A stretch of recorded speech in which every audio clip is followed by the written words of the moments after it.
Hello student, आज हम इस लेक्चर में गामा फंक्शन के बारे में बताएंगे जो कि इलाहाबाद स्टेट यूनिवर्सिटी के एमएससी फर्स्ट सेमेस्टर में ये है। तो रियल एनालिसिस के पेपर में तो क्या है gamma function. The definite integral 0 to infinity e to the power minus t and t to the power n minus 1 dt where n is a positive real number is called gamma function। तो gamma function की definition यही है, ये gamma function है कि the definite integral या इसी को हम लोग इम्प्रॉपर इंटीग्रल कहते हैं। दो तरह का इंटीग्रल होता है, एक प्रॉपर और दूसरा इम्प्रॉपर। तो प्रॉपर इंटीग्रल में क्या होता है कि लिमिट जो है फाइनाइट होती है और ये फंक्शन बाउंडेड होता है। इम्प्रॉपर में क्या होता है, या तो फंक्शन अनबाउंडेड हो या लिमिट इन्फिनिटी हो, 0 to इन्फिनिटी हो, इस तरह से हो। तो ऐसे इंटीग्रल को हम लोग इम्प्रॉपर इंटीग्रल कहते हैं। तो इस इम्प्रॉपर इंटीग्रल को हम लोग गामा फंक्शन के नाम से जानते हैं। तो और इसको डिनोट करते हैं gamma n. Gamma n is equal to integration from 0 to infinity e to the power minus t and t to the power n minus 1 dt is called gamma function. अब आते हैं कि रिडक्शन फार्मूला क्या होता है इसका। Reduction formula ये बहुत इंपॉर्टेंट है, कभी कभी पूछा जाता है। तो होता क्या है कि gamma n is equal to n minus one और गामा एन माइनस वन, यही रिडक्शन फार्मूला है। तो कैसे हम लोग प्रूफ करते हैं, ये गामा फंक्शन की डेफिनेशन थी कि the definite integral or improper integral from 0 to infinity e to the power minus t power n minus 1 dt is called gamma function where n is a positive real number। अब देखिए कैसे, यहाँ हम लोगों को ये पता है कि गामा एन की वैल्यू होती है integration from 0 to infinity e to the power minus t and t to the power n minus 1 और dt। अगर हम लोग इसको फर्स्ट फंक्शन ले लें और इसको सेकंड फंक्शन ले लें और इसको इंटीग्रेट करें तो देखेंगे ये हमारा हो जाएगा minus e to the power minus t and t की पावर n minus 1। लिमिट यहाँ पे 0 to infinity हो जाएगी, ये minus minus plus 0 to infinity n minus 1 e to the power minus t and t to the power n minus 2 और dt। यहाँ by part से केवल इंटीग्रेशन किया गया है, इसको फर्स्ट और इसको सेकंड सपोज करके। अब इसकी वैल्यू क्या होगी, पहले हम लोग इसको समझ लें। ये हमारा है माइनस e की power minus t and t की पावर n माइनस 1 की लिमिट 0 to infinity। तो देखेंगे अगर ध्यान से, इसको हम लोग लिख सकते हैं कि minus e power t power n minus 1 upon e power t, और ये लिमिट आपकी है 0 to infinity।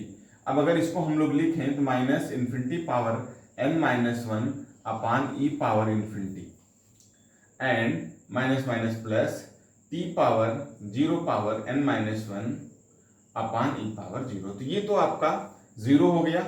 और यहाँ अगर देखेंगे e पावर इन्फिनिटी है और limit t tends to n minus 1 है, तो इसको हम लोग ऐसे भी लिख सकते हैं कि इसको अगर चाहे लिखें तो minus limit t tends to infinity e to the power t power n minus 1 upon e to the power t। तो इसकी वैल्यू अगर हम लोग सिंप्लीफाई करें तो देखेंगे क्या होता है। अगर इसको हम लोग सिंप्लीफाई करते हैं, ये तो आपको 0 मिल गया, ये तो समझ में आ गया। तो ये आपको समझ में आएगा कि इसकी वैल्यू क्या होगी। तो जब हम लोग इसको लिखेंगे minus limit t tends to infinity, ये आपको मिलेगा t पावर n माइनस 1 और इसका एक्सपेंशन कर देंगे 1 plus t square upon factorial 2 and so on, so plus t power k upon factorial k and so on, ऐसे चलता चला जाएगा। जब इसको हम लोग डिनोमिनेटर में रिड्यूस करेंगे तो ये हमें मिलेगा minus limit t tends to infinity, और यहाँ पे देखेंगे तो ये 1 अपान t की power n minus 1 plus 1 upon t की पावर n माइनस 2, ऐसे चलता जाएगा। कहीं ऐसा होगा कि मान लीजिए जैसे t की पावर k या t पावर n अपान फैक्टोरियल n और ये t power n minus 1 and so on, ऐसे चलता जाएगा।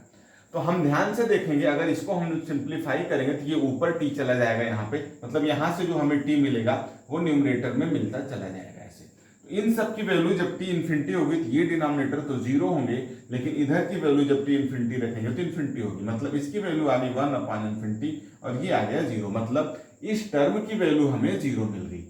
जब इस टर्म की वैल्यू हमें 0 मिल गई तो उसके बाद हमें क्या मिला, यहां से हमें मिला gamma n is equal to n minus 1 और integration from 0 to infinity e to the power minus t और T power n minus to को लिख सकते हैं हम लोग टी की पावर n माइनस वन और माइनस वन और डी टी। तो अगर हम कंपेयर करें इससे तो देखेंगे कि गामा n की वैल्यू हमें मिल गई n माइनस वन और गामा n माइनस वन। इसी को हम लोग रिडक्शन फार्मूला कहते हैं, इसी का नाम रिडक्शन फार्मूला है। अब आता है इवेल्युएशन ऑफ गामा फंक्शन। तो कैसे इवेल्युएट करते हैं? तो इवेल्युएट को जैसे मान लिया यहाँ पे gamma n is equal to हम लोगों ने इवेल्युएट किया कि n माइनस वन और गामा n माइनस वन। तो गामा n माइनस वन की वैल्यू क्या होगी अकॉर्डिंग टू दिस फार्मूला? तो देखेंगे ये हमारा n माइनस वन और ये n माइनस टू और गामा n माइनस टू। ऐसे चलते चलते जब ये आपका एक्सपेंड होगा तो n minus two up to 3 2 1 gamma one हो जाएगा, ऐसे 1 गामा वन ऐसे। अब गामा वन की वैल्यू क्या होगी? ये इवेल्यूएशन ऑफ गामा फंक्शन है, ये आप ध्यान रखिएगा कि ये इवेल्यूएशन है। अब गामा वन की वैल्यू क्या होगी? तो गामा वन की वैल्यू निकालने के लिए हम इस फार्मूले पे आ जाए।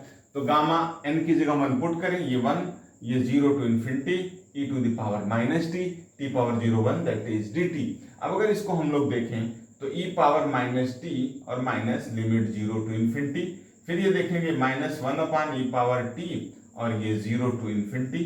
तो देखें ये हो गया minus 1 upon e power infinity minus 1 upon e power 0। तो अगर ध्यान से देखें तो ई पावर 0 1 होता है और ये माइनस आपका था ये प्लस हो जाएगा। ये ई पावर इन्फिनिटी माइनस 1 अपान इन्फिनिटी और प्लस 1 अपान 1, तो इसकी वैल्यू 1 हो गई। तो गामा 1 की वैल्यू आपकी 1 हो गई। तो अगर हम देखें ध्यान से तो gamma n is equal to हमें मिला n minus one, n minus two, n minus three up to 3 2 1 और ये वैल्यू होती है फैक्टोरियल n माइनस वन की। मीन्स गामा n जो है वो फैक्टोरियल n माइनस वन के इक्वल होता है। तो गामा 5 जो होगा वो फैक्टोरियल 4 के इक्वल होगा, गामा 6 जो होगा वो फैक्टोरियल 5 के इक्वल होगा। मतलब ये आपका इवेल्युएशन ऑफ गामा फंक्शन हो गया।